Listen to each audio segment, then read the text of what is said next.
महाराष्ट्राचा। नमस्कार, मी सुद्धा संध्या लाईव्ह मध्ये आपलं सगळ्यांचं स्वागत। दिल्लीतील आंदोलन आणि महाराष्ट्रभर गाजलेल्या संघर्षानंतर अखेर अभिजित दिपके आपल्या संभाजीनगर येथील निवासस्थानी पोहोचले। घरी पोहोचताच कार्यकर्त्यांनी त्यांचे जल्लोषात स्वागत केलं। यावेळी अभिजित दिपके यांनी माध्यमांशी संवाद साधत आंदोलनाबाबत आपली पहिली प्रतिक्रिया दिली आहे। पण दिसतंय या सगळ्या बऱ्यापैकी झुकलंच पाहिजे ना, लोकांसमोर झुकण्यात सरकारला लाज कसली?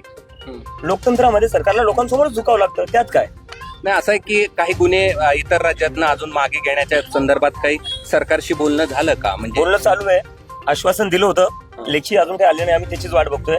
आणि पण न्यूज येत आहेत, रिपोर्ट्स येत आहेत की बाकी राज्यात खूप त्रास देत आहेत स्टुडंट्सला।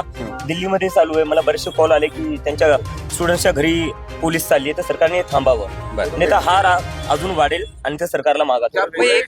एक आक्षेप घेतलाय, बुलेट्स ज्या मारल्या पोलिसांनी त्यावर सुद्धा तुम्ही आक्षेप घेतला। स्टुडंट्सवर पेलेट गन्स मारण्याचं काय?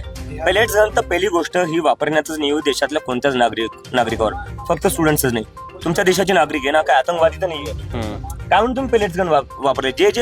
ज्यांनी कोणी पेलेट गन्सची ऑर्डर दिले, मग ते अमित शाह किंवा असू नये, त्यांच्यावर कारवाई झाली पाहिजे। एक आक्षेप पण घेतला जातो सातत्यानं तुमच्या त्या पार्टीबद्दलचा, की तुम्ही सांगितलं की एक विद्यार्थी आहेत, त्यांचं बलिदान गेलंय आणि त्याचं यश मिळाल्यानंतर मग तुम्ही आनंदोत्सव साजरा केला, 5 स्टार मध्ये पार्टी केली, अशा प्रकारचा आक्षेप देखील घेतला गेला।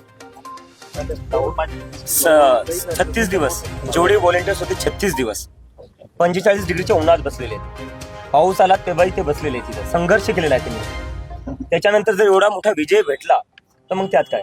हे भाजपवाले इलेक्शन जिंकल्यावर काय करतात? रस्त्यावर मार्च करतात, रस्त्यावर मार्च नाही केला आम्ही। जेवढे आमचे व्हॉलेंटियर्स आहे ते एका जागी गेले, एका जागी त्यांनी काय थोडंफार एका दिवसासाठी एन्जॉय केलं, त्याच्यात वाईट काय त्याच्यात? 36 दिवसांचा कोणी संघर्ष करतोय, या भाजपवाल्यांसारखे रस्ते तर अडवले नाही, रस्त्यावर तर मार्च दाखवला नाही। पण एवढंच आहे की 21 विद्यार्थ्यांच्या आत्महत्येनंतर 21 विद्यार्थ्यांनी आत्महत्या केली आणि त्यानंतर हे आंदोलन झालं आणि त्यानंतर ही पार्टी आहे, यावरती जास्त करून मला तुम्हाला हे विचारायचं, 21 विद्यार्थ्यांच्या आत्महत्येनंतर धर्मेंद्र प्रधानचं स्वागत करताना भाजपला लाज नाही वाटली संसदेत? तुम्ही आम्हाला काय प्रश्न विचारता? आमच्यामुळे आत्महत्या केली।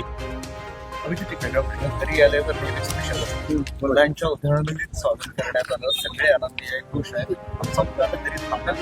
पालक सांगतायत थांबायची इच्छा आहे, पण काही जास्त वेळ थांबता येणार नाही। बरं, एक आणखीन असं आहे की आई वडिलांनी सकाळी बोलताना असं म्हटलं की अभिजित आता आमचा गुरु झालाय, आमचा पालक झालाय। हा क्षण किती महत्वाचा आहे या आंदोलनानंतरचा? काही क्षण महत्वाचा नाही, घरात गेला मला चापटा पडतील।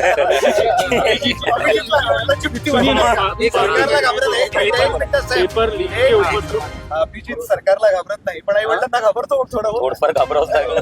हिंदी मधून या सगळ्या संदर्भातली आपली काय, हिंदी में आप बताइए कि कितने दिनों के बाद आप घर आए हो? कितने दिन के बाद घर आए? 40 दिन के बाद। ताज्या आणि महत्त्वपूर्ण बातम्या पाहण्यासाठी आजच आमच्या संध्या लाईव्ह न्यूज चॅनलला YouTube वर सबस्क्राईब करा आणि बेल आयकॉन प्रेस करा।